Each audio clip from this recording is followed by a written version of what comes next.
Hello दोस्तों, हम फिर से एक बार हाजिर हुए हैं आपके अपने YouTube channel physics with Arya पर।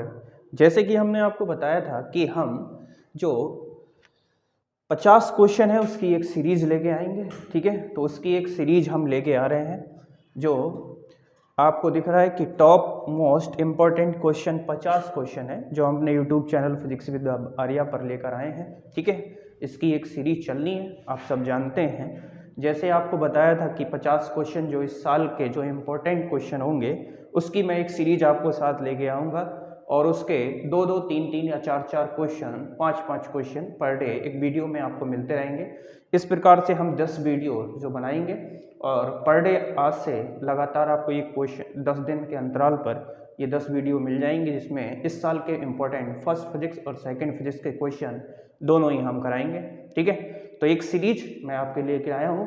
आपको अच्छी लगे तो इस सीरीज को ज़्यादा से ज़्यादा शेयर कीजिएगा, लाइक कीजिएगा और अपने दोस्तों को शेयर कीजिएगा, जिससे सभी का जो फ़ायदा हो जाए। और मैं चाहूँगा हमारे जो यूट्यूब चैनल पे लोग बने हुए हैं जो 12th क्लास में हैं उनके अधिक से अधिक नंबर आएँ। ठीक, तो इसी के क्रम में मैं इन 50 क्वेश्चनों की सीरीज आज आपको लेके आ रहा हूँ। आपको अच्छा लगे तो लाइक कीजिएगा, कमेंट में ज़रूर एक बार लिखिएगा कि हाँ सर, आपने जो क्वेश्चन दिए हैं वाकई हमारे बहुत समझ में आए हैं।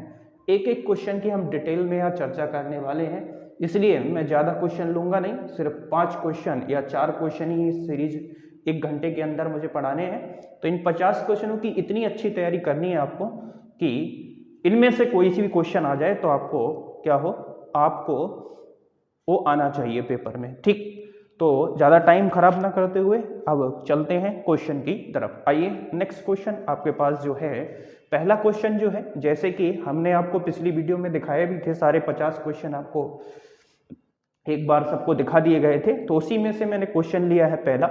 तो 50 क्वेश्चनों की ये सीरीज है। ठीक है, आइए चलते हैं नेक्स्ट क्वेश्चन की तरफ। पहला क्वेश्चन है आपके पास, पहला क्वेश्चन है कि कूलाम का नियम तथा एप्सिलॉन नॉट की विमा का मान लिखिए। ठीक है, एप्सिलॉन नॉट की विमा पूछी है और उसका मान पूछा है। और पहला है कूलाम का नियम किसे कहते हैं। आप सभी लोगों ने पढ़ा होगा कूलाम का नियम।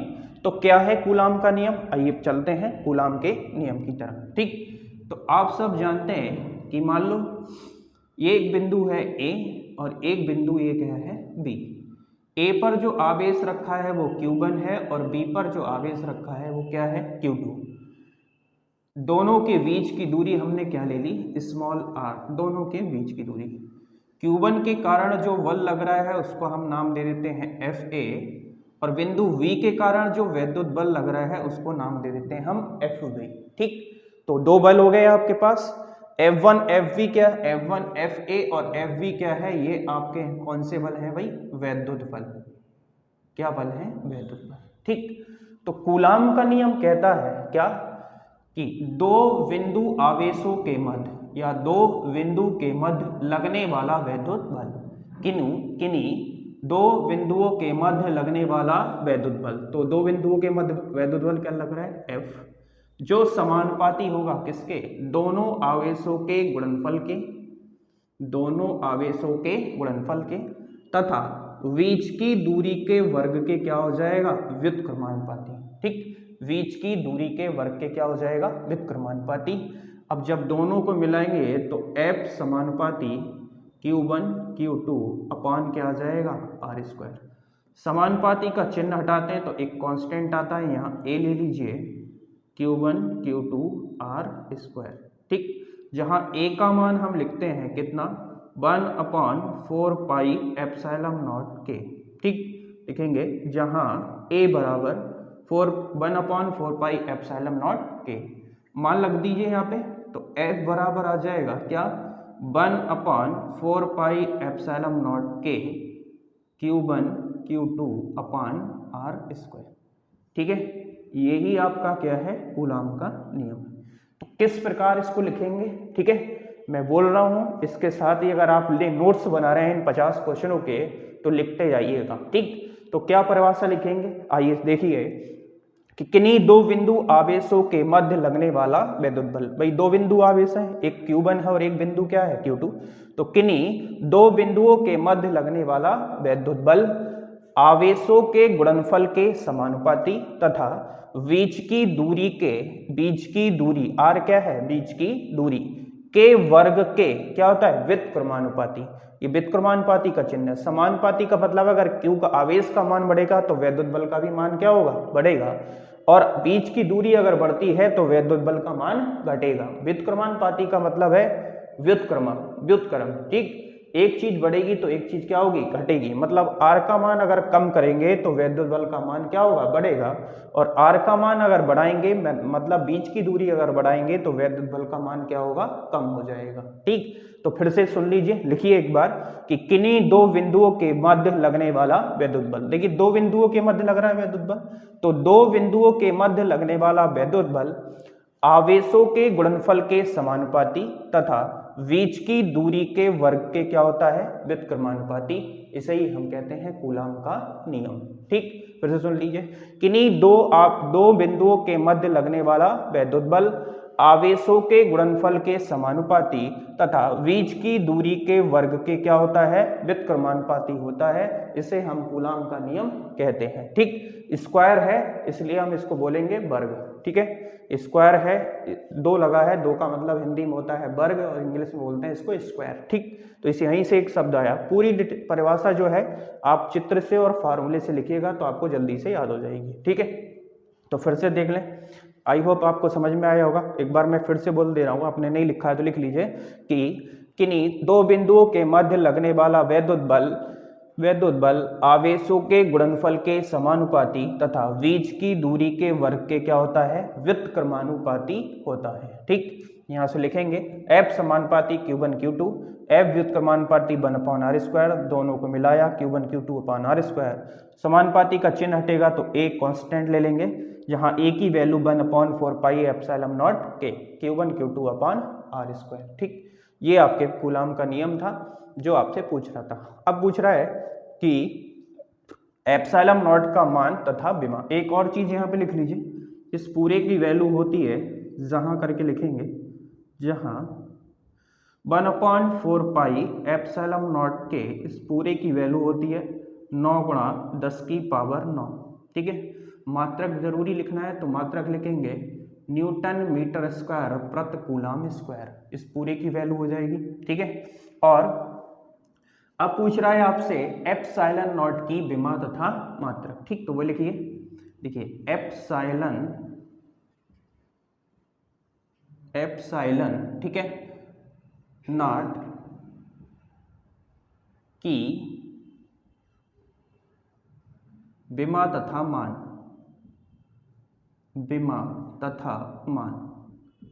तो मान की बात करें तो एप्सिलॉन नॉट का जो मान होता है आप सभी जानते होंगे 8.85 गुणा 10⁻12। मात्रक जरूर याद करें, कूलाम स्क्वायर प्रति न्यूटन मीटर स्क्वायर। देखिए मात्रक दोनों में कंफ्यूजन का है, यहाँ न्यूटन मीटर स्क्वायर पहले आता है, कूलाम स्क्वायर बाद में है, यहाँ कूलाम स्क्वायर पहले है, न्यूटन मीटर स्क्वायर बाद में, तो आप भूल जाते हैं। तो याद रखिए जब भी एप्सिलॉन को बनाएंगे तो दो सी से मिलकर बनता है, यहाँ एक सी और एक यहाँ सी। तो पहले याद रखना है कि कूलाम स्क्वायर एप्सिलॉन नॉट में क्या है, आगे है। तो बस इस तरीके से याद रख लीजिएगा। एप्सिलॉन नॉट में आप जब बनाएंगे तो दो सी से मिलकर रखेगा, सी मतलब कूलाम स्क्वायर पहले आएगा। तो मात्रक को याद रखिए कूलाम स्क्वायर प्रति न्यूटन मीटर स्क्वायर, ये याद करने का तरीका, ठीक है। चलिए अब इसकी निकालते हैं हम विमा, ठीक है। तो विमा को देखेंगे तो यही फार्मूला आप लिख लीजिए। फार्मूला आप जानते हैं F बराबर 1/4π एप्सिलॉन नॉट के Q1 Q2 अपॉन r², ठीक। ये वैल्यू जानते हैं फार्मूला। यहाँ से हमको एप्सिलॉन की चाहिए तो एप्सिलॉन इधर ले आओ, f की जगह बराबर 1/, अब एप्सिलॉन की जगह यहाँ f आ जाएगा, ठीक है। क्या आ जाएगा, f आ जाएगा। बाकी सब देखिए कांस्टेंट वैल्यू है, 4π अपने आप में कांस्टेंट वैल्यू है, k का अपना एक अलग मान होता है, ठीक। लिखवाएंगे आगे जब परावैद्युतांक एक क्वेश्चन आएगा उसमें k की वैल्यू लिखवाएंगे। धातु के लिए अनंत होता है, निर्वात तथा वायु के लिए 1 होता है, ठीक है। और जल के लिए 81 होता है, कांच के लिए 8 होता है या 6 होता है, ठीक है। तो ये इस तरीके से इसकी वैल्यू होती है आपके पास। तो k की अपनी एक अलग वैल्यू, तो भी एक कांस्टेंट है, उसको भी हटा दीजिए। ऊपर बचेगा आपके पास Q1 Q2 upon R square, ठीक है, Q1 Q2 upon R square, सबकी विमा लगाएंगे। तो देखिए Q1 क्या है, Q आप जानते हैं भाई क्या है, आवेश, Q क्या है, आवेश। तो आवेश बराबर फार्मूला होता है धारा गुणा समय, आवेश बराबर होता है भाई धारा गुणा समय। आवेश को हम Q से प्रदर्शित करते हैं, धारा को I से और समय को T से, ठीक है, समय को हम किससे प्रदर्शित करते हैं, T से। तो I मात्रक क्या होता है धारा का, एम्पियर, ठीक है, मात्रक धारा का एम्पियर, उसी से इसकी विमा बन गई A। समय को इंग्लिश में बोलते हैं टाइम, तो इसी से विमा बन गई इसकी क्या, T। तो Q की विमा AT आ जाएगी, और इसी प्रकार Q1 की विमा अगर AT है तो विमा Q2 की भी क्या होगी, AT हो जाएगी, बटे बल, बल आप जानते हैं बल बराबर होता है द्रव्यमान गुणा त्वरण, तो इसकी विमा आपको याद हो तो mL/T-2, और r क्या है, दूरी, तो दूरी की विमा आप L जानते हैं, और स्क्वायर है तो क्या लग जाएगा, स्क्वायर, ठीक। तो सॉल्व कर लीजिए, अब ऊपर हो जाएगा a की दोनों की पावर, यहाँ भी एक है और यहाँ भी एक है, तो a स्क्वायर, और ऊपर हो जाएगा T स्क्वायर अपॉन, यहाँ हो जाएगा m, L यहाँ एक है और यहाँ दो है, तो L की पावर 3, और ठीक है, और T-2, ये हो गया। ऊपर ले जाइए, m की पावर 1 है, ऊपर जाएगा तो m की पावर -1, L को ऊपर ले जाइए तो L की पावर -3, ठीक है, T ऊपर जाएगा तो प्लस का हो जाएगा, 2 ऑलरेडी है, तो T की पावर 4 और A की पावर 2, ठीक। ये बीमा है, नोट कर लीजिए, काफ़ी इंपॉर्टेंट बीमा है, ठीक है। एक बार आप पूरा नोट करेंगे, फिर अब नेक्स्ट चलते हैं अगले क्वेश्चन की तरफ, ठीक है। 1 मिनट आपको दे रहे हैं, नोट कर लीजिएगा।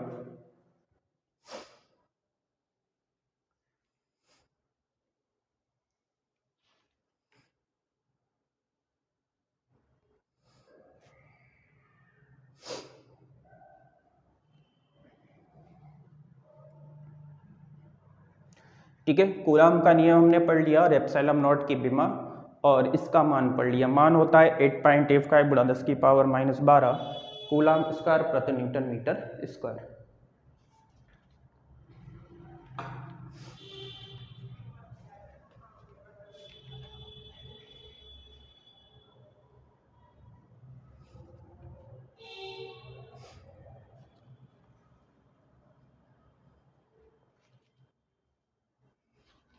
ठीक है, चलते हैं नेक्स्ट क्वेश्चन की तरफ। अगला क्वेश्चन है आपके पास, क्वेश्चन है आपके पास कि वैद्युत द्विध्रुव आघूर्ण किसे कहते हैं। एक समान वैद्युत क्षेत्र में वैद्युत द्विध्रुव को घुमाने में उत्पन्न बल युग्म आघूर्ण का व्यंजक ज्ञात कीजिए। ये सेकंड क्वेश्चन है आपके पास कि वैद्युत द्विध्रुव आघूर्ण किसे कहते हैं, ठीक है। वैद्युत द्विध्रुव आघूर्ण, यहाँ पे मात्रा लगाइएगा, वैद्युत द्विध्रुव आघूर्ण किसे कहते हैं। एक समान वैद्युत क्षेत्र में वैद्युत द्विध्रुव को घुमाने में उत्पन्न बल युग्म आघूर्ण का व्यंजक ज्ञात कीजिए, ठीक है। तो सबसे पहले देखते हैं कि वैद्युत द्विध्रुव आघूर्ण किसे कहते हैं, ठीक है। तो वैद्युत द्विध्रुव आघूर्ण की बात करें तो यहाँ से सुन लिए, ध्यान दीजिएगा कि मान लीजिए 2 बिंदु हैं आपके पास A और एक बिंदु है आपके पास B। एक पर जो आवेश है वो -Q का है, दूसरे पे आवेश किसका है, +Q का, ठीक। और जब भी याद रखिएगा, जब भी द्विध्रुव शब्द आएगा तो याद रखिए दोनों की जो बीच की दूरी होगी वो हमेशा कितनी हो जाएगी, 2L, ठीक है। दोनों के बीच की दूरी क्या होगी, 2L। तो वैद्युत द्विध्रुव आघूर्ण को आप प्रदर्शित करते हो P से, और P बराबर फार्मूला होता है Q इंटू, या आप लिखेंगे इसको पहले कि P बराबर जो फार्मूला होता है वो होता है एक आवेश का परिमाण, एक आवेश का परिमाण इंटू अल्प दूरी, तो एक आवेश के परिमाण को लिखते हैं हम Q से, और अल्प दूरी आप जानते हैं दोनों के बीच की अल्प दूरी कितना है, 2L।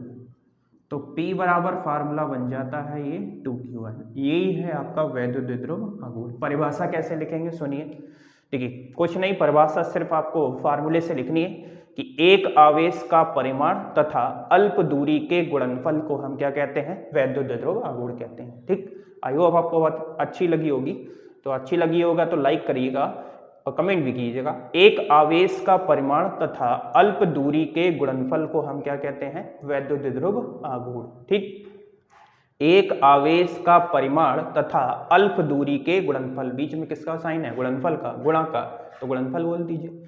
एक आवेश का परिमाण तथा अल्प दूरी के गुणनफल को हम क्या कहते हैं? वैद्युतद्रुव आघूर्ण कहते हैं। ठीक, अब एक आवेश का परिमाण प्लस का ही क्यों लिया भाई? माइनस का भी ले सकते थे, बिल्कुल ले सकते थे।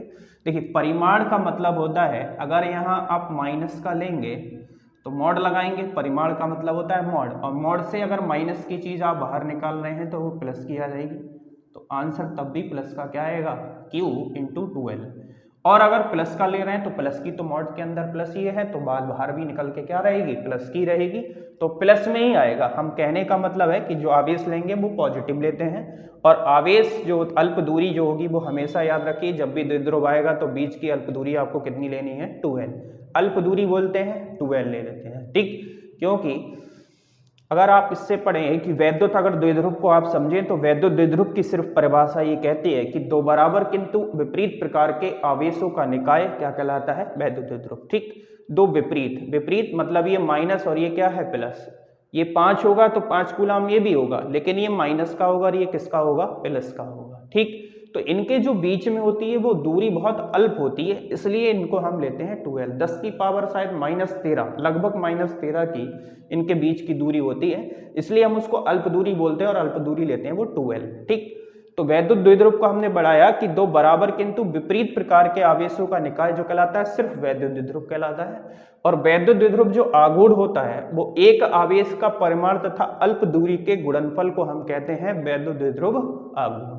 ठीक, अगर वैद्युत द्विध्रुव का एग्जाम्पल बात करें तो अगर वैद्युत द्विध्रुव की बात कर लें सिर्फ, तो वहां एग्जाम्पल H2O, NaCl, KCl, ये सब एग्जाम्पल हैं। H2O, H में आप एक होता है, हाइड्रोजन में एक परमाणु है ना, तो एक इलेक्ट्रॉन वो क्या कर देता है? किसी को अपना इलेक्ट्रॉन क्या दे देता है? बोलिए, एक इलेक्ट्रॉन अगर देता है तो इस पे 2 है, तो यहाँ पे कितना पॉजिटिव चार्ज आएगा? 2 पॉजिटिव। ऑक्सीजन के बाह्यतम कोश में 6 इलेक्ट्रॉन होते हैं, ऑक्सीजन का परमाणु क्रमांक 8 होता है। ठीक है, ऑक्सीजन का परमाणु क्रमांक 8 होता है, बाह्यतम कोश में 6, तो 2 इलेक्ट्रॉन किसी से लेता है तो पूरा करता है, तो यहाँ माइनस का 2 आ जाएगा। सोडियम 11 होता है तो एक इलेक्ट्रॉन दे देता है तो प्लस का 1, और Cl के लास्ट कोश में 7 होते हैं, एक इलेक्ट्रॉन लेता है तो माइनस का 1। तो देखिए यहाँ आवेश बराबर आ रहे हैं, यहाँ भी 2 है तो यहाँ भी 2 है, यहाँ भी 1 है तो यहाँ भी देगा, 19 है तो यहाँ भी प्लस का 1 रहता है, 2 8 8 1, तो 1 होते हैं इसके बाह्यतम। Cl आप जानते हैं माइनस है, तो दोनों में आवेश बराबर है। अगर यहाँ 2 है तो यहाँ भी 2 है, यहाँ 1 है तो यहाँ भी, पर एक प्लस का है और एक किसका है? माइनस का।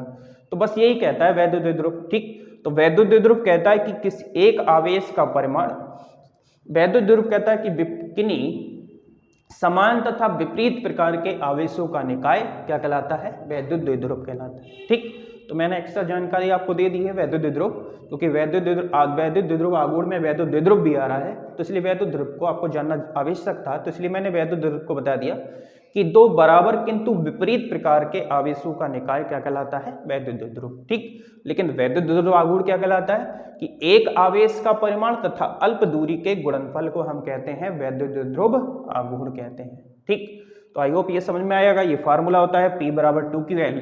अगर इसका मात्रक निकालें यहाँ से तो मात्रक क्या निकल के आएगा? देखिएगा, तो मात्रक आता है यहाँ से इसका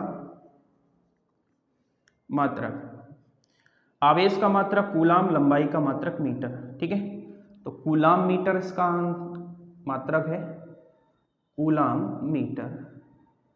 और आप जानते हैं अगर इसकी विमा की बात करें तो विमा आप जानते हैं, विमा कूलाम की विमा आपको अभी निकलवाई थी 80, और लंबाई का L हो जाएगा, तो इसकी विमा 80L। ठीक है, आई होप आपको समझ में आएगा, नोट करिएगा 1 मिनट में। तभी अगला इसका डेरिवेशन है, एक समान वैद्युत क्षेत्र में वैद्युत ध्रुव को घुमाने में उत्पन्न बलयुग्म आघूर्ण का व्यंजक, वो करेंगे। ठीक है, ये नोट कर लीजिएगा, 1 मिनट का समय दे रहे हैं आपको।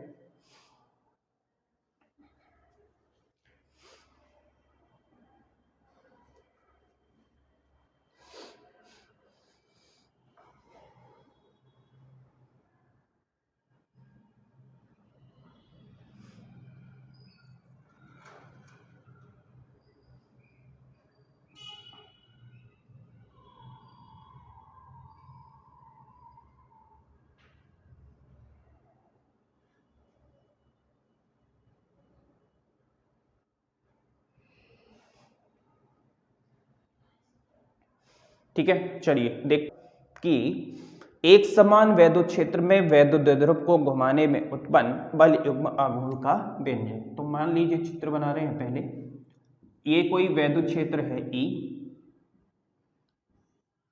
ये कोई क्या है वैद्युत क्षेत्र, हम यहाँ E दिखा देते हैं, ये कोई वैद्युत क्षेत्र में, इसमें एक वैद्युत द्विध्रुव रखा हुआ है जिसका नाम A रख लो, इसका नाम दे दो आप B, ठीक है। ये कोई थीटा कोण पर मान लो कि यहाँ क्या है रखा हुआ है। जब वैद्युत द्विध्रुव है, हमने कहा वैद्युत द्विध्रुव है, तो आप जानते हो बीच की अल्प दूरी आपको हमेशा कितनी लेनी है 2l, ठीक। यहाँ से हमने इस पॉइंट पे नीचे की तरफ आपने एक लंब डाला, तो ये पॉइंट आपका हो गया कौन सा C, ठीक है। ये पॉइंट आपका क्या हो गया C, तो ये पॉइंट आपके पास क्या हो गया C, ठीक है। ये पॉइंट आपके पास क्या हो गया, यहाँ से C पॉइंट हो गया, ठीक। तो इसकी तरफ B से इस तरफ आपका बल लग रहा है कितना QE, और A से इस तरफ जितना बल लग रहा है वो आपका कितना लग रहा है QE, ठीक। तो ये चित्र हो गया आपके पास। क्या लिखेंगे इसमें, आइए सुनते हैं, आप सुन लीजिएगा, देखिए लिखिएगा क्या लिखा है, ठीक।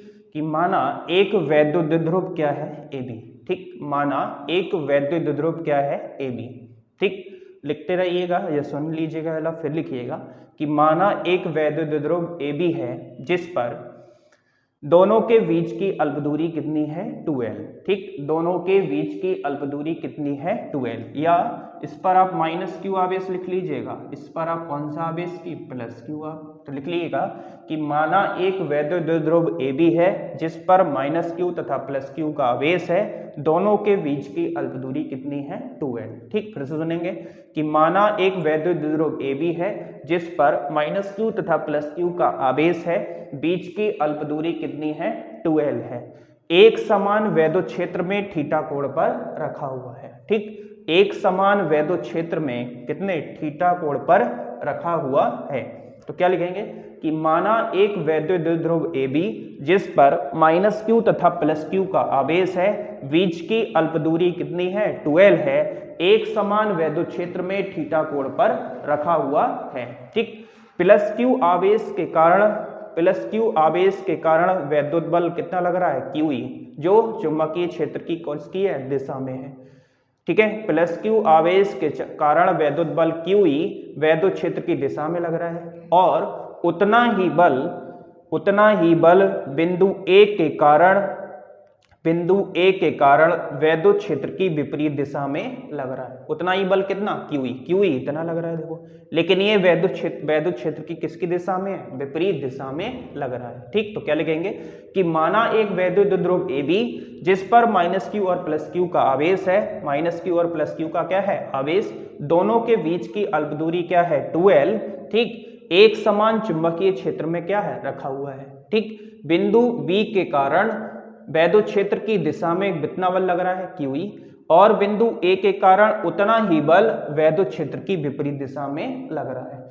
दोनों बल मिलकर एक बल युग्म का निर्माण करते हैं, और वह बल युग्म वैद्युत द्विध्रुव को वैद्युत क्षेत्र की दिशा में घुमाने का क्या करता है, प्रयास करता है, जिसके कारण उत्पन्न बल युग्म आघूर्ण, ठीक। ये थी पूरी आपकी इसकी चित्र की थ्योरी जो आपको लिखनी है इसमें, ठीक। तो फिर से सुन लीजिएगा कि माना AB एक वैद्युत द्विध्रुव है जिस पर -q और +q का आवेश है, बीच की अल्प दूरी 2l है, एक समान वैद्युत क्षेत्र में रखा हुआ है, बिंदु V के कारण +q आवेश के कारण बिंदु V पर जो वैद्युत बल है वो QE है, जो वैद्युत क्षेत्र की कौन सी वैद्युत क्षेत्र की क्या है दिशा में है। उतना ही बल बिंदु A के कारण, उतना ही बल, ठीक है, लग रहा है जो वैद्युत क्षेत्र की क्या है विपरीत दिशा में है, ठीक। दोनों बल आपस में मिलकर एक बल युग्म का निर्माण करते हैं, और यह बल युग्म वैद्युत द्विध्रुव को वैद्युत क्षेत्र की दिशा में घुमाने का क्या करता है प्रयास करता है, जिसके कारण उत्पन्न बल युग्म आघूर्ण का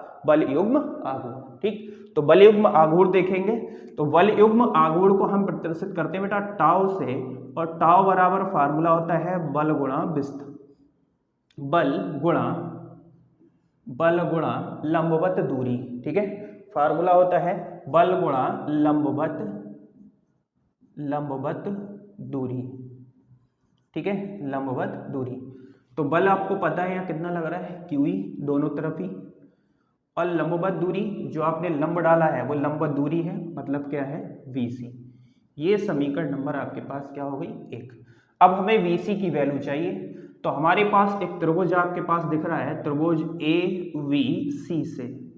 तो त्रिभुज ABC से अगर बात करें तो ABC से अगर बात करें तो हम ले लेंगे साइन थीटा। तो साइन थीटा बराबर होता है लंब बटे कर्ण, लाल बटे कक्का से याद रखिए, लंब बटे कर्ण, ठीक। तो लंब आपका क्या हो जाएगा बोलिए, VC, और कर्ण कितना होगा, ये कर्ण हो जाएगा आपके पास AC।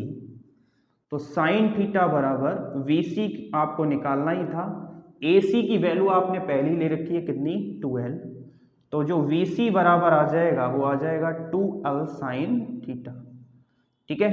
इसका मान रख दीजिए समीकरण 1 में, तो रखेंगे VC का मान समीकरण 1 में, तो 1 में रखेंगे तो आएगा टाउ बराबर QE into 2L sine theta, या टाउ बराबर यहां से मैं लिख सकता हूं 2QL E साइन थीटा। अब जानते हैं, अभी आपको लिखवाया था, पराया भी P बराबर किसके होता है भाई, 2QL के। तो 2QL की जगह यहां से हम कितना लिख सकते हैं, P लिख सकते हैं। तो टाउ बराबर PE साइन थीटा, यही आपका प्रूफ था, यही आपको सिद्ध करना है इसमें, टाउ बराबर PE साइन थीटा, ठीक। आई होप आपको समझ में आया होगा, तो एक कमेंट जरूर लिखिएगा, ठीक। हमारे लिए, हमारा भी मोटिवेशन जो होगा वो और बढ़ेगा, मैं आपको लिए और अच्छे से पढ़ा पाऊंगा। तो आई होप आपको बहुत अच्छे समझ में आएगा। आइए एक बार और समझ लेते हैं। फार्मूला होता है बल युग्म आघूर्ण का, टाउ से प्रदर्शित करते हैं बल गुणा लंबवत दूरी। बल आपको पड़ा है कितना लग रहा है भाई, वैद्युत बल QE, तो QE, लंबवत दूरी हमने जो लंब डाला है वही क्या है, VC, तो VC आ गया। त्रिभुज AVC से हम जानते हैं कि साइन थीटा बराबर लंब बटे कर्ण, थीटा के ठीक सामने वाली भुजा क्या होती है, लंब। तो VC लंब हो गया और सबसे बड़ी भुजा कर्ण, तो AC आ जाएगा, ठीक। VC बटे AC की वैल्यू आप जानते हैं 2L है, तो VC की वैल्यू हमने यहां से निकाल ली 2L साइन थीटा। अब जो VC का मान है इस समीकरण 1 में रख दीजिए, तो 2L साइन थीटा, यहां से हमने 2QL को एक साथ लिख दिया, E को अलग लिख दिया और साइन थीटा को अलग लिख लिया। अब जानते हैं, अभी आप फार्मूला पढ़े थे वैद्युत ध्रुव का, P बराबर 2QL, इसकी जगह हमने P रख दिया और E साइन थीटा। तो टाउ बराबर क्या आ गया आपके पास, PE साइन थीटा, ठीक। तो ये बात हो गई। अब यहां से निकालते हैं कंडीशन क्या होती है मैक्सिमम और मिनिमम के लिए। अगर आपसे पूछ लिया जाए कि अधिकतम वैल्यू, तो अधिकतम के लिए टाउ, मैक्स के लिए क्या हो जाएगा, PE साइन मैक्सिमम। साइन में मैक्सिमम जो वैल्यू होती है वो थीटा 90 डिग्री होता है मैक्सिमम के लिए, ठीक है। अधिकतम के लिए थीटा कितना होता है, 90 डिग्री। तो टाउ मैक्स साइन 90 की वैल्यू आप 1 होती है, तो टाउ मैक्सिमम का मान कितना आ जाएगा, केवल PE आ जाएगा, ठीक है। क्योंकि आप जानते हैं साइन 90 इक्वल टू कितना होता है, 1। और साइन मिनिमम की वैल्यू पूछे तो 0 रख लीजिएगा, तो टाउ मिनिमम इक्वल टू 0। क्यों, क्योंकि साइन 90 का जो साइन 0 का जो मान होता है वो 0 होता है, ठीक है। तो टाउ मिनिमम 0 होगा, मिनिमम पूछता नहीं बस मैक्सिमम पूछता है, तो टाउ मैक्सिमम बराबर PE, ठीक है। ये आपका डेरिवेशन था, एक बार देख लीजिएगा, 1 मिनट का समय है, फिर नोट कर लीजिएगा, अगले क्वेश्चन की तरफ बढ़ते हैं।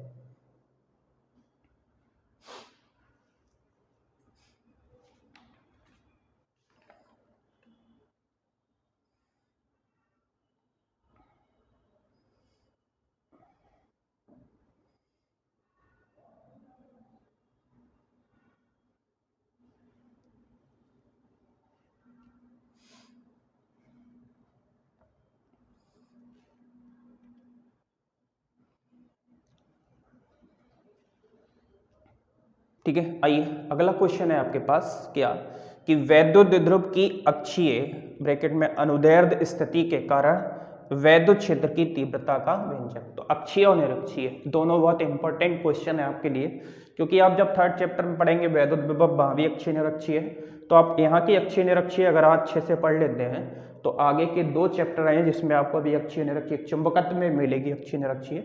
तो यहाँ इंपॉर्टेंट है ये बली, अगर इसको समझ लेंगे तो आगे की आपको इंपॉर्टेंट जो है वो दोनों ही समझ में आएगी, क्योंकि अब आप थोड़ा सा जो है पैटर्न चेंज हुआ है। अब पहले चैप्टर की ना पूछ के तीसरे चैप्टर की पूछने लगा है, ठीक है। तो ध्यान रखेंगे, पहले को अगर अच्छे से पढ़ लेंगे तो तीसरा वाला भी आपको अच्छे से आ जाएगा, क्योंकि सेम है, बस कुछ भी नहीं करना, ठीक है, बिल्कुल सेम चलते हैं, बस एक आर की कमी हो जाती है, कुछ भी समस्या नहीं है। बताएंगे जब वहाँ तीसरे चैप्टर पे आएंगे तो वहाँ की भी अच्छी निरक्षी आपको बता देंगे, ठीक है। तो ये अच्छे से आप याद कर लेंगे, यहाँ सीख लेंगे तो काफ़ी आपको हेल्पफुल रहेगा नेक्स्ट चैप्टर के लिए। तो आइए चलते हैं टाइम ना खराब करते हुए कि वैद्युत ध्रुव की अक्षीय और अनुदैर्ध्य स्थिति के कारण वैद्युत क्षेत्र की तीव्रता का व्यंजक। आइए चित्र की तरफ चलते हैं सबसे पहले, ठीक। तो ध्यान देंगे, देखिए चित्र क्या कहता है कि मान लो कि दो आपके पास बिंदु है, आपके पास, ठीक है, दो बिंदु है आपके पास, एक बिंदु ए मान लो और एक बिंदु क्या है बी।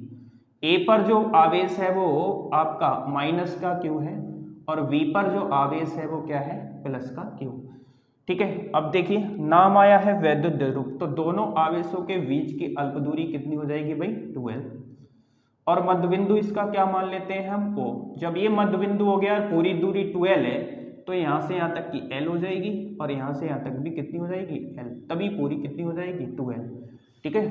तो यहाँ से हम R दूरी पर, यहाँ से एक बिंदु ले लेंगे हम R दूरी पर P, ठीक है। मध्य बिंदु O से R दूरी पर एक बिंदु हम ले लेंगे क्या P, R दूरी पर एक बिंदु हमने P ले लिया, जिस पर ही हमको क्या ज्ञात करनी है, वैद्युत क्षेत्र की तीव्रता ज्ञात करनी है, ठीक। तो क्या लिखेंगे इसमें, देखिए कि दो बिंदु, एक पर माइनस क्यू तथा एक पर किसका आवेश है प्लस क्यू का, दोनों के बीच की अल्प दूरी कितनी है 12 है और मध्य बिंदु क्या है O है, ठीक। दोनों के बीच की अल्प दूरी 12 है, मध्य बिंदु क्या है O है। O से R दूरी पर एक बिंदु क्या है P, जिस पर वैद्युत क्षेत्र की तीव्रता ज्ञात करनी है, ठीक। तो फिर से सुनिए कि दो बिंदु A तथा B, एक पर प्लस क्यू का आवेश है, दूसरे पर माइनस क्यू का आवेश है, मध्य बिंदु O है, O से R दूरी पर एक बिंदु क्या है P, जिस पर वैद्युत क्षेत्र की तीव्रता ज्ञात करनी है। मध्य बिंदु O से R दूरी पर एक बिंदु क्या है P,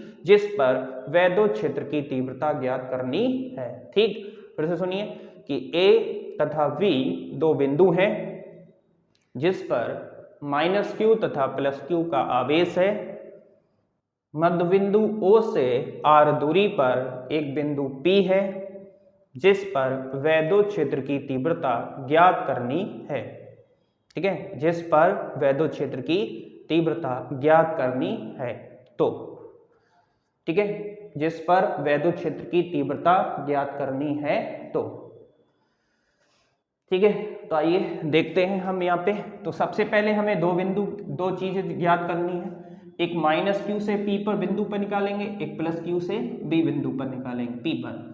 तो AP की दूरी चाहिए और BP की दूरी चाहिए। तो ध्यान दीजिएगा, AP की दूरी कितनी होगी भाई, यहाँ से यहाँ तक पूरा चलिए, देखिए यहाँ से यहाँ तक चलिए पहले L, और L से डायरेक्ट P पे है, तो R प्लस L लिख सकते हैं, इस पूरी दूरी हो जाएगी AP की कितनी हो जाएगी भाई R प्लस L, और BP की जो दूरी हो जाएगी वो हो जाएगी यहाँ से यहाँ तक चलिए और इसमें से ये माइनस कर दीजिए भाई, R चले इसमें से L को माइनस करिए तो BP बच जाएगा, तो R माइनस का L, ठीक। ये AP की वैल्यू आ गई और ये किसकी वैल्यू आ गई BP की। अब सबसे पहले हम निकालेंगे माइनस क्यू आवेश के कारण बिंदु P पर वैद्युत क्षेत्र की तीव्रता, वैद्युत क्षेत्र की तीव्रता, ठीक है, जिसको हम नाम दे देंगे E1।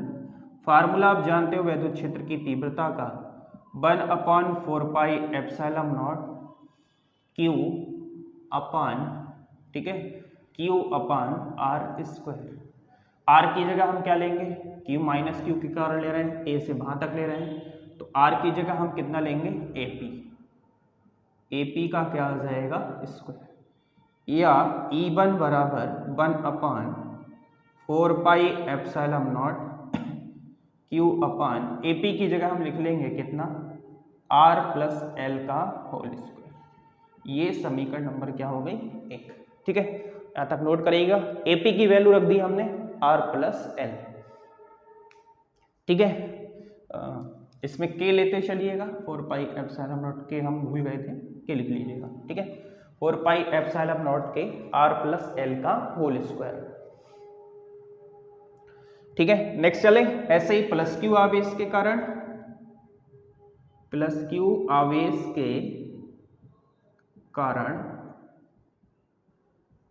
ठीक है, वही ऊपर की लाइन, बिंदु P पर वैद्युत क्षेत्र की तीव्रता, तो क्या आ जाएगा E2 बराबर 1/4πε0 K Q अपान +Q आवेश के कारण ले रहे हैं तो यहां से यहां तक की दूरी मतलब BP की, तो यहाँ आ जाएगा BP का स्क्वायर, सही है, BP का स्क्वायर, BP का स्क्वायर आ जाएगा तो E2 बराबर 1/4πε0 K Q अपान BP की जगह रखेंगे R-L का होल स्क्वायर। ये समीकरण नंबर क्या आ गई आपके पास 2, ठीक है। ये समीकरण 1 आ गई और समीकरण क्या आ गई हमारे पास 2। अब हम निकाल लेंगे इसमें परिणामी तीव्रता, परिणामी तीव्रता, परिणामी तीव्रता अगर निकालेंगे तो ध्यान देंगे, तीव्रता निकालेंगे तो उसके लिए हम करेंगे E2 माइनस का E1, ठीक है, E2 माइनस का E1, तो E बराबर E2 माइनस का E1, इसमें से इसको घटाइए, जो कॉमन है वो पहले ही कॉमन ले रहे हैं, जो एक जैसे हैं, तो 1/4πε0 K, इसमें भी था इसमें भी था, Q भी है, तो Q हमने कॉमन ले लिया, यहाँ बचा आपके पास R-L का होल स्क्वायर और -1/R+L का होल स्क्वायर, ठीक, ये बच गया आपके पास, या E बराबर 1/4πε0 K इंटू Q, इन दोनों में देखिए एलसीएम लेंगे, अभी हम एक बार को ये स्क्वायर हटा दें तो ये आप जानते हैं A+B और A-B का फार्मूला बन गया, जो होता है A का स्क्वायर माइनस V का स्क्वायर, ठीक, ये लिख लिया।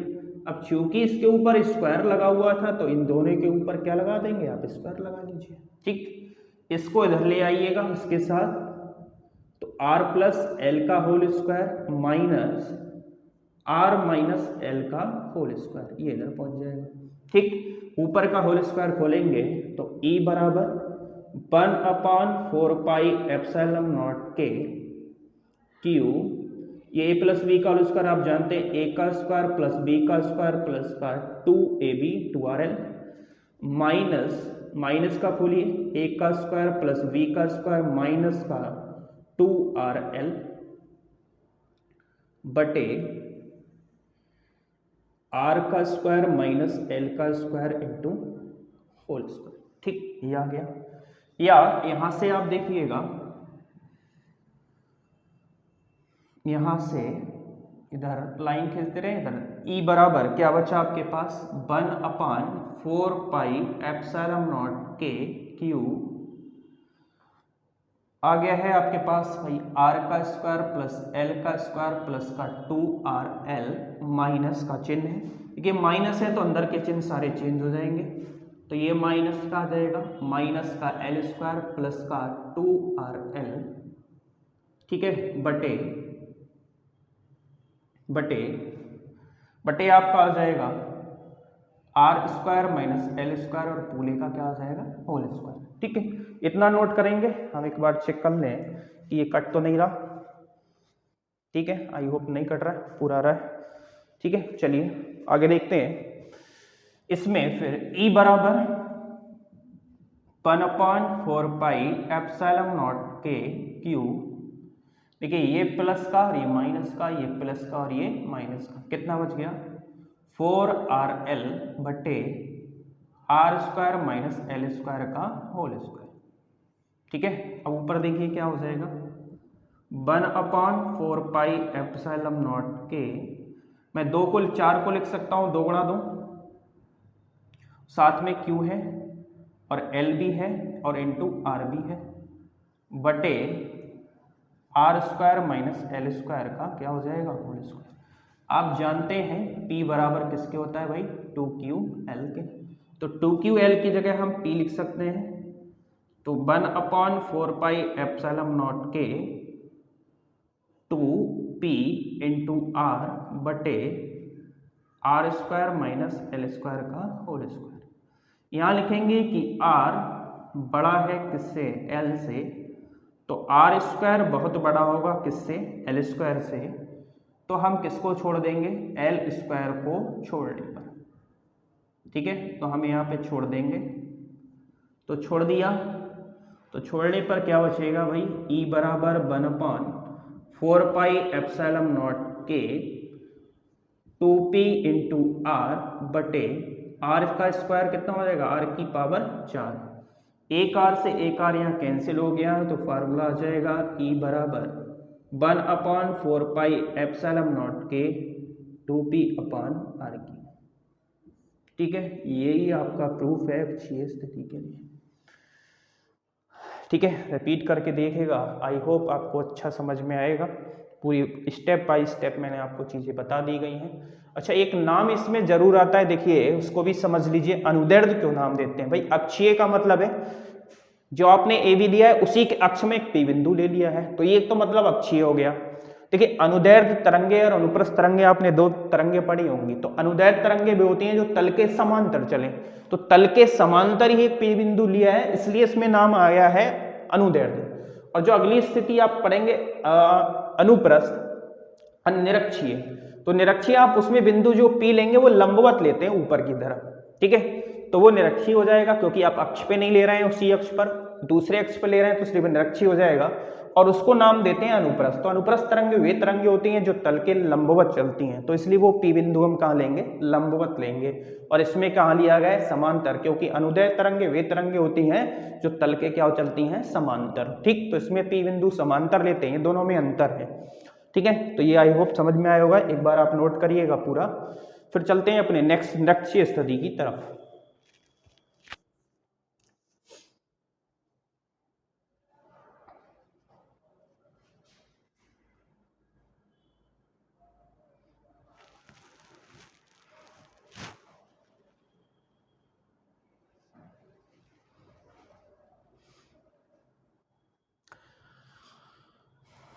ठीक है, अगर किसी को ये समझ में ना आया हो कि r बड़ा है l से, तो इसको भी समझ लेते हैं। देखिए, यहाँ एक तरफ अब r का मान लिखते हैं, दूसरी तरफ l का। मान लो r का मान बड़ा है तो 3, इसका मान लो 2, तो r² का कितना हो जाएगा बोलिए,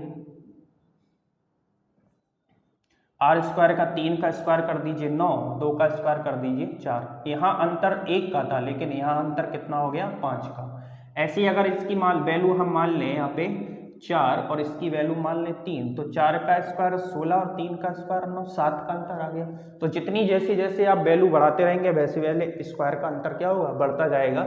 इसलिए लिखा गया है कि r² का मान बहुत बड़ा होगा, क्योंकि अंतर ज़्यादा है ना। यहाँ पे 9, 7, 16 का, यहाँ 5 का है, जबकि यहाँ अंतर 1 का ही था। तो r का मान बड़ा है अगर l से, तो r² का मान और बड़ा हो जाएगा, किससे, l²। तो देखिए आप 7 का अंतर आ गया। तो जैसे जैसे वैल्यू बढ़ाते रहेंगे वैसे ही वैसे अंतर और बढ़ता रहेगा, इसलिए हम यहाँ l² को छोड़ दे रहे हैं। ठीक, यही रीजन है और कुछ भी नहीं है। ठीक है भाई, आई होप कोई कन्फ्यूजन नहीं होगा इसमें। ठीक, अगर आपको फार्मूले नहीं आते हैं तो फार्मूले एक बार नोट कर लीजिएगा। फार्मूले हम बता देते हैं इसमें, देखिएगा ध्यान से।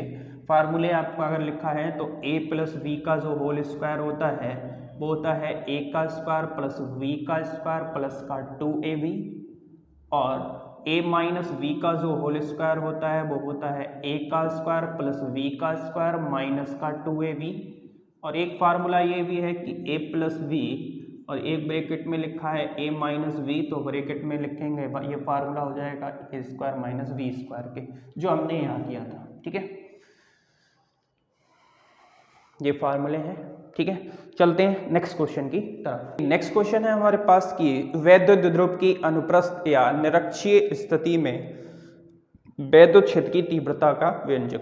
तो हमने बताया, देखिए अनुप्रस्थ नाम आएगा और वहां आएगा निरक्षीय। तो वहां देख रहे थे आप उसी तल के समांतर ले रहे थे, पर यहाँ तल के समांतर नहीं लेंगे। ठीक, तो आइए इधर पहले इसका चित्र बनाते हैं, फिर इसका प्रूफ करते हैं। ठीक है, तो चित्र क्या है, जैसे ही आप जानते हैं उधर ही लिया कि दो बिंदु ले लीजिए, एक बिंदु क्या है ए, एक बिंदु क्या है बी, दोनों के बीच की अल्प दूरी कितनी हो जाएगी 2l। ठीक, मध्य बिंदु क्या ले लीजिए ओ से आर दूरी पर, तो ओ से आर दूरी पर एक बिंदु आपको क्या लेनी है पी। तो देखिए ऊपर लंबवत ले रहे हैं ना, ऊपर क्या ले रहे हैं लंबवत, जबकि अक्षीय में हमने क्या लिया था समांतर लिया था। तो यहाँ पे एक बिंदु क्या दे रहे हैं पी, जिससे यहाँ से यहाँ तक की दूरी हम क्या मान रहे हैं भाई आर। ठीक है, ये दूरी हमने क्या मान ली आर। जब मध्य बिंदु ओ है तो यहाँ से यहाँ तक की बिंदु क्या हो जाएगी एल हो जाएगी। ठीक है, तो यहाँ से यहाँ तक की दूरी आपके पास एल, ओ ए की भी एल होगी और ओ बी की भी क्या हो जाएगी एल। इस बिंदु से पी बिंदु को मिला लीजिए, इससे हम बी को मिला देंगे। तो हमारे पास देखिए ए पर अगर मान लें माइनस क्यू का आवेश और बी पर कौन सा है प्लस क्यू का, तो बिंदु बी पी पर निकालनी है, तो हमें ए पी की चाहिए और किसकी दूरी चाहिए बी पी की। ठीक, तो पहले इससे निकालने से पहले आइए चित्र को समझ लेते हैं क्या आप लिखेंगे इसमें। तो वही लिखना है, देखिए ए बी एक वैद्युत द्विध्रुव है जिस पर माइनस की तथा प्लस क्यू का क्या है आवेश, बीच की अल्प दूरी क्या है 2l। मध्य बिंदु ओ से निरक्षीय स्थिति में बिंदु क्या लेते हैं आर दूरी पर पी बिंदु लेते हैं। ठीक, तो क्या लिखेंगे कि मध्य बिंदु ओ से निरक्षीय स्थिति में आर दूरी पर एक बिंदु क्या लेते हैं पी, जिस पर वैद्युत क्षेत्र की तीव्रता का व्यंजक ज्ञात करना है। तो ठीक है, जिस पर वैद्युत क्षेत्र की तीव्रता का व्यंजक ज्ञात करना है, तो क्या लिखेंगे लिखिएगा कि ए बी एक वैद्युत द्विध्रुव है, ए बी एक वैद्युत द्विध्रुव है जिसके बीच की अल्प दूरी 2l है, जिसके बीच की अल्प दूरी 2l है। ए पर माइनस क्यू तथा बी पर प्लस क्यू का आवेश है, ए पर माइनस क्यू तथा बी पर प्लस क्यू का आवेश है। मध्य बिंदु ओ से निरक्षीय स्थिति में आर दूरी पर, मध्य बिंदु ओ से निरक्षीय स्थिति में आर दूरी पर बिंदु पी है, जिस पर वैद्युत क्षेत्र की तीव्रता का व्यंजक ज्ञात करना है, जिस पर वैद्युत क्षेत्र की तीव्रता का व्यंजक ज्ञात करना है, जिस पर वैद्युत क्षेत्र की तीव्रता का व्यंजक ज्ञात करना है। आइए देखते हैं सॉल्व को, आगे बढ़ते हैं, इसमें सॉल्व करते हैं। ठीक, तो सॉल्व करने के लिए सबसे पहले हमें इसमें AP और BP की वैल्यू चाहिए। तो AP और BP की वैल्यू ज्ञात करने के लिए हमें इसमें एक त्रिभुज दिख रहा है। अगर हम बात करें त्रिभुज AOP से, AOP से, तो ये 90 होगा, ये भी क्या होगा 90। ठीक है, तो इसमें पाइथागोरस लगा देते हैं। पाइथागोरस प्रमेय कहती है कि कर्ण का स्क्वायर मतलब AC का स्क्वायर बराबर आधार मतलब AO का स्क्वायर और लंब क्या हो जाएगा OP का स्क्वायर। तो AO आपको पता है, AO L दे रखा है, OP कितना माना है आपने R, तो AC की जो वैल्यू आ जाएगी वो अंडर रूट स्क्वायर हटेगा, इसके ऊपर क्या आ जाएगा under root L square plus R square. तो जो AC बराबर हो गया वो आ गया L square plus R square. अच्छा, ये भी वैल्यू यही आएगी क्योंकि इसका भी L है, आधार क्या है L और लंब कितना है R, तो ये भी क्या आ जाएगा under root L square plus R square. जो AP होगा। ठीक है, AP जो बराबर हो जाएगा वो BP के होगा। वैसे भी अगर त्रिभुज में कोई मध्य बिंदु है तो उसकी ये भुजा और ये भुजा आपस में क्या होती है बराबर हो जाएगी, समद्विबाहु त्रिभुज बन जाएगा। ठीक, तो AP बराबर BP पे होगा। वैसे भी अगर आप इस त्रिभुज में पाइथागोरस लगाएंगे तो ये भी वही बन जाएगा, क्या आधार का स्क्वायर प्लस लंब का square L square plus R square, तो ये भी आ जाएगा under root L square plus R square. तो AP बराबर किसके हो जाएगा BP के। ठीक, अब हम लिखते हैं कि क्या प्लस Q आवेश या माइनस Q आवेश के कारण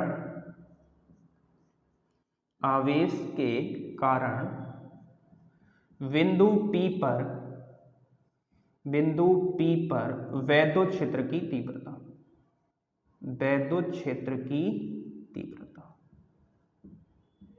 ठीक है क्या होगी, फार्मूला वही जानते हैं, E1 बराबर 1/4πε0 के Q/r²। r भाई किसके कारण ले रहे हैं? माइनस, तो यहां से यहां तक की दूरी लगा लीजिए, तो √L² r² का क्या हो जाएगा? Whole square. ठीक, या E1 की जो वैल्यू आ जाएगी भाई 1/4πε0 के स्क्वायर जो होता है वो अंडर रूट को कैंसिल कर देता है। कैसे? अंडर रूट की वैल्यू होती है भाई 1/2 और इसके ऊपर आप स्क्वायर लगा लीजिए, तो स्क्वायर से स्क्वायर क्या हो जाएगा? कैंसिल, एक ही बचेगा। तो याद रखिए स्क्वायर जो होता है वो रूट को कैंसिल कर देता है, तो सिर्फ बचेगा आपके पास Q/L² × r²। ठीक, ये समीकरण नंबर क्या हो जाएगी? 1। ऐसे ही अगर आप प्लस क्यू आवेश के कारण लिखें, प्लस क्यू आवेश के कारण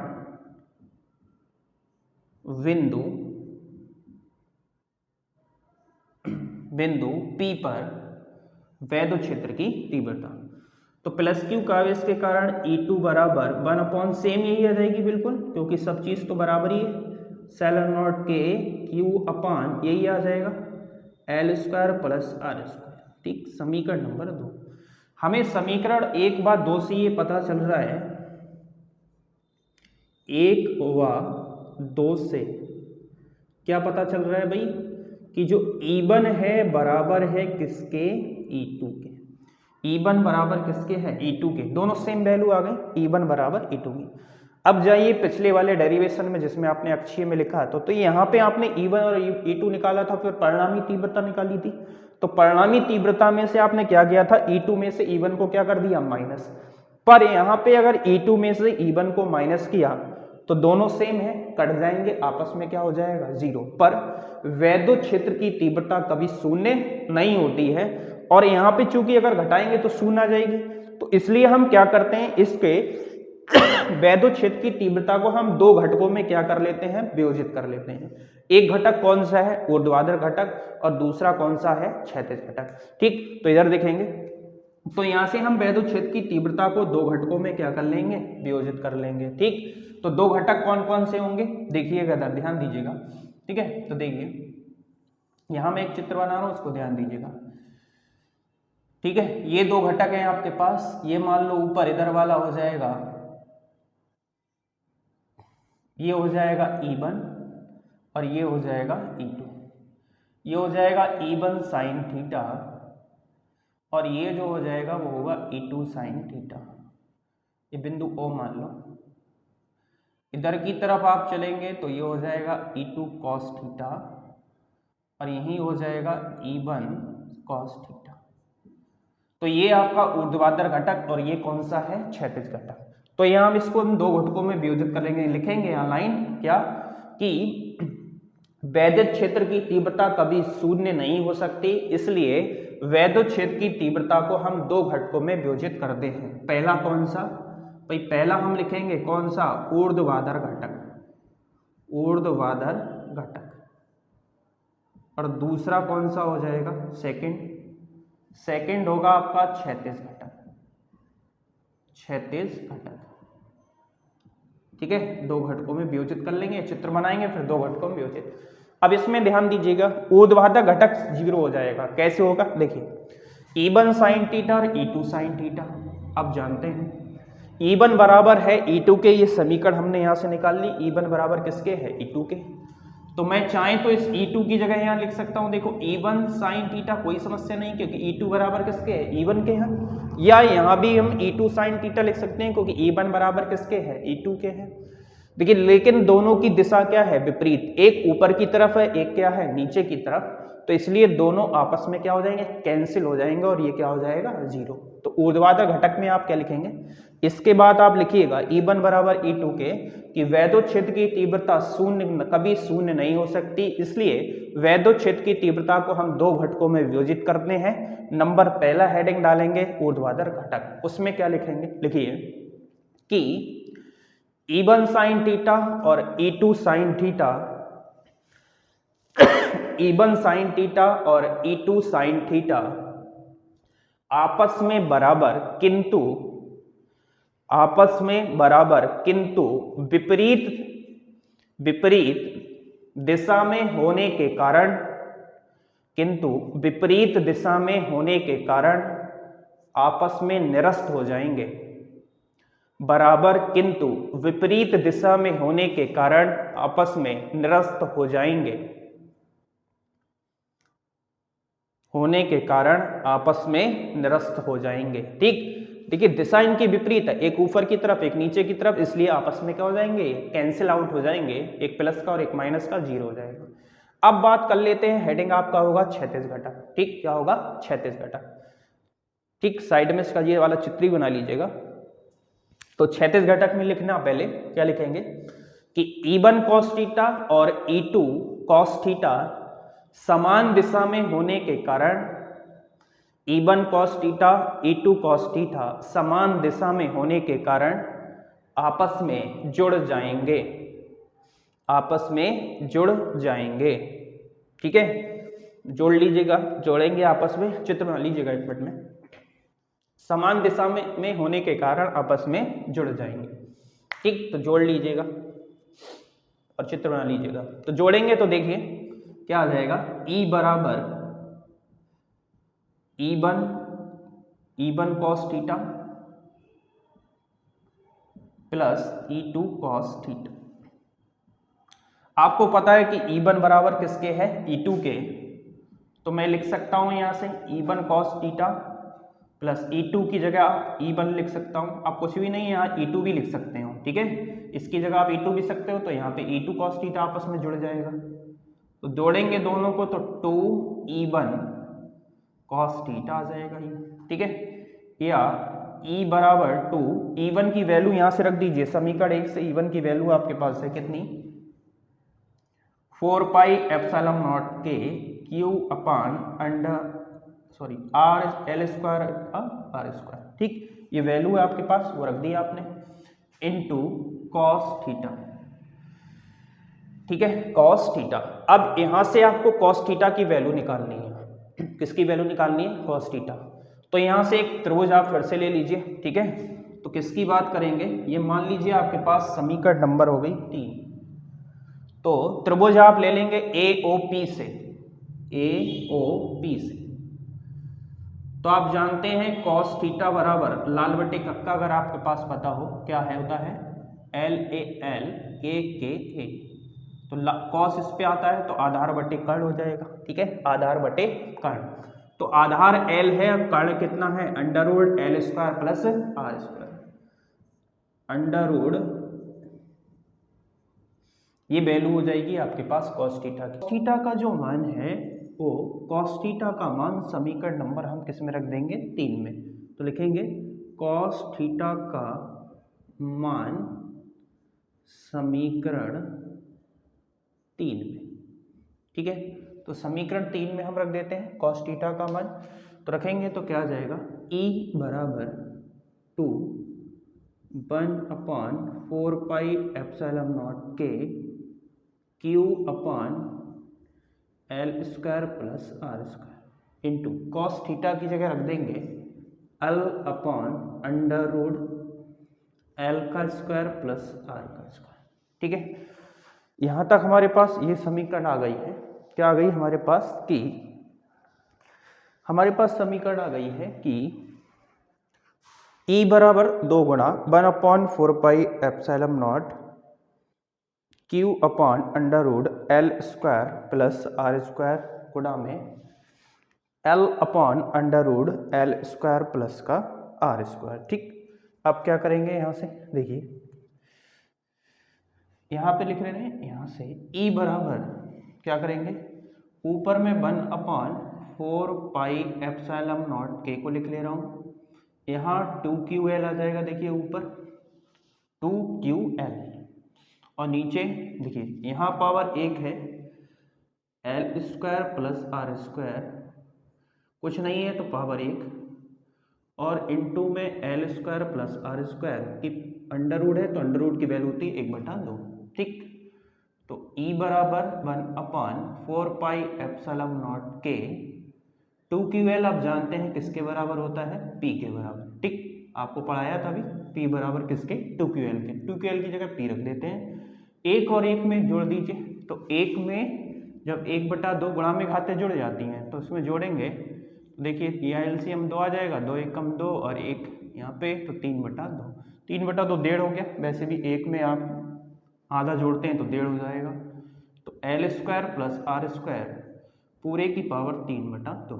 ठीक, अब वही लिखेंगे क्या कि L का मान R का मान बड़ा है किससे, R का मान बड़ा है L से, तो R² का मान बहुत बड़ा होगा L² से, तो L² को क्या कर देंगे छोड़ने पर, ठीक है, छोड़ने तो छोड़ दीजिएगा।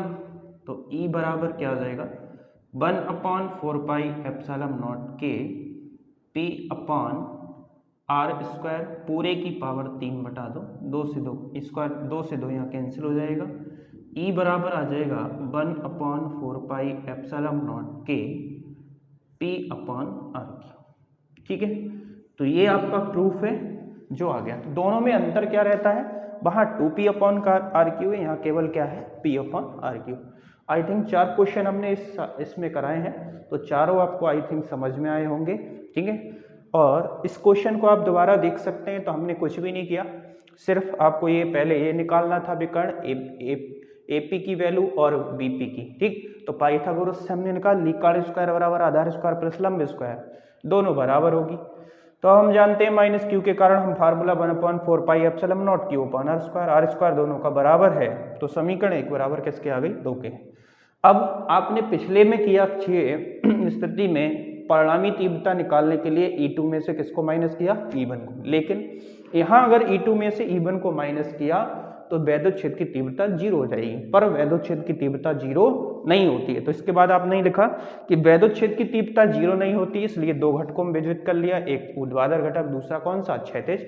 ऊर्ध्वाधर घटक जो है E1 sin थीटा और E2 sin थीटा विपरीत दिशा में होने के कारण आपस में क्या हो जाएंगे, निरस्त हो जाएंगे, और जो क्षैतिज घटक है वो समान दिशा में होने के कारण आपस में क्या होंगे, जुड़ जाएंगे। तो यहाँ जोड़ लिया, E1 की जगह E2 रख दिया, E2 की जगह चाहे E1 रख लीजिए, दोनों की वैल्यू सेम है, यही आ जाएगी। ठीक, रखने के बाद cos थीटा का मान हमने फिर से त्रिभुज से ले लिया, तो वहां से मिला L/√L² प्लस R² रख दिया समीकरण 3 में। ठीक, इसकी पावर 1 है, इसकी अंडर रूट की वैल्यू 1/2, 1 और 1/2 कितना हो जाएगा 3/2, और 2 की L की जगह हम 3 लिख सकते हैं। तो यहाँ से फार्मूला मिल गया E बराबर 1/4πε0K P/R3। ठीक, तो ये प्रूफ था आपका, आई थिंक आपको समझ में आया होगा। ठीक है, और अगर आपको हमारे 4 क्वेश्चन पढ़ाए गए अच्छे लगे हैं, ठीक है, तो हम आप नेक्स्ट वीडियो भी लाएंगे जल्दी, और अपने मित्रों को आप शेयर करेंगे। ठीक है, और कमेंट में ज़रूर लिखिएगा, जिससे हमारा